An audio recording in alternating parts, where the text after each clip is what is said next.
नमस्कार साथियों, भाइयों, मैं आपको पढ़ाने वाला हूँ क्लास 12th की जीव विज्ञान, जिसमें पहला चैप्टर है जीवों में जनन।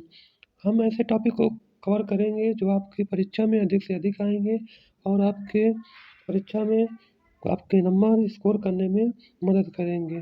तो आप इन क्वेश्चन को अवश्य पेपर में जाने से पहले करके जाइएगा, जो आपके नंबर को अधिक से अधिक बढ़ाने में मदद करेंगे। ये लगातार सीरीज आपके पेपर फरवरी-मार्च तक जब तक होंगे चलती रहेगी। तो आइए शुरू करते हैं पहला क्वेश्चन है जीवों में जनन कैसे होता है? जीवों के लिए जनन क्यों अनिवार्य है?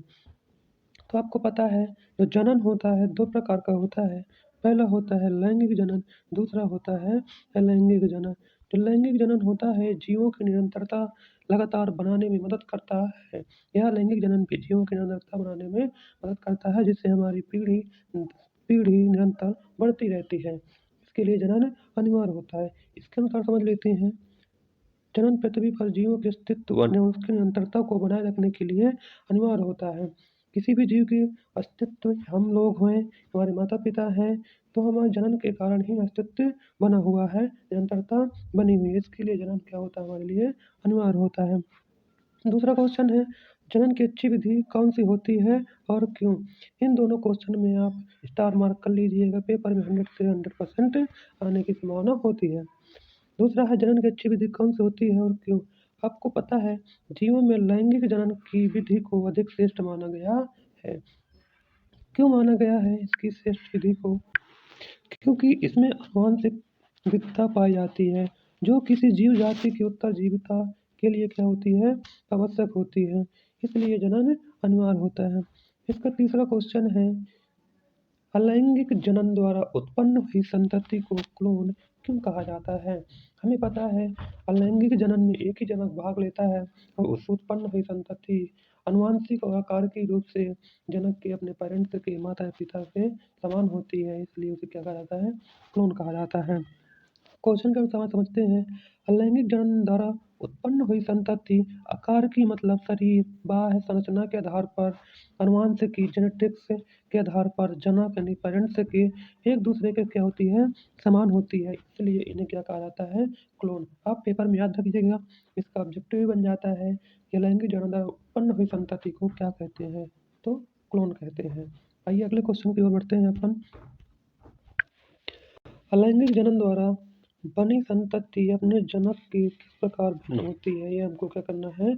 समझाना है। अलैंगिक जनन द्वारा बनी संतति लैंगिक जनन द्वारा बनी संतति से किस प्रकार भिन्न होती है? समझते हैं। हमें पता है कि अलैंगिक जनन द्वारा बनी संतति एक दूसरे से अपने जनक के आकार की आनुवंशिक रूप से क्या होती है? समान होती है, जिसे क्लोन भी कहते हैं। अगर आप पीछे पढ़ चुके हैं। इसके विपरीत जो होता है लैंगिक जनन द्वारा उत्पन्न संतति आकार की व आंशिक रूप से जनक से क्या होती है? भिन्न होती है। इसमें विभिन्नताएं पाई जाती हैं, वेरिएशंस पाई जाती हैं, इसलिए क्या होती है? अलैंगिक जनन और लैंगिक जनन में ये विभिन्नताएं होती हैं और ये संतति इसकी भिन्न होती हैं। मेन जो हमको याद करना है आकार की व आनुवंशिक रूप से जो अलैंगिक जनन में जीव समान होते हैं एवं आनुवंशिक व आकार की रूप से उसमें लैंगिक जनन में जीव भिन्न होते हैं। मेन अंतर यही है। आइए अगले क्वेश्चन की ओर बढ़ते हैं।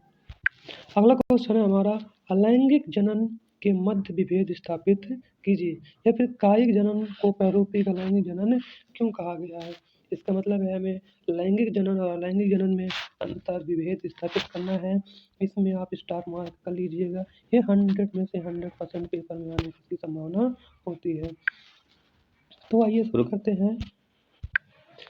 इसमें हमारे जो युग्मक जनन की प्रक्रिया किस नहीं होती है, किसमें अलैंगिक जनन में युग्मक जनन की क्रिया नहीं होती है, बल्कि लैंगिक जनन में युग्मक जनन की क्रिया होती है। इसमें शुक्राणु व अंडाणु मिलते हैं। इसमें शुक्राणु युग्मक अंडाणु युग्मक मिल करके युग्मक जनन यानी युग्मक जाइगोट का निर्माण करते हैं, जिसे हम युग्मक जनन कहते हैं।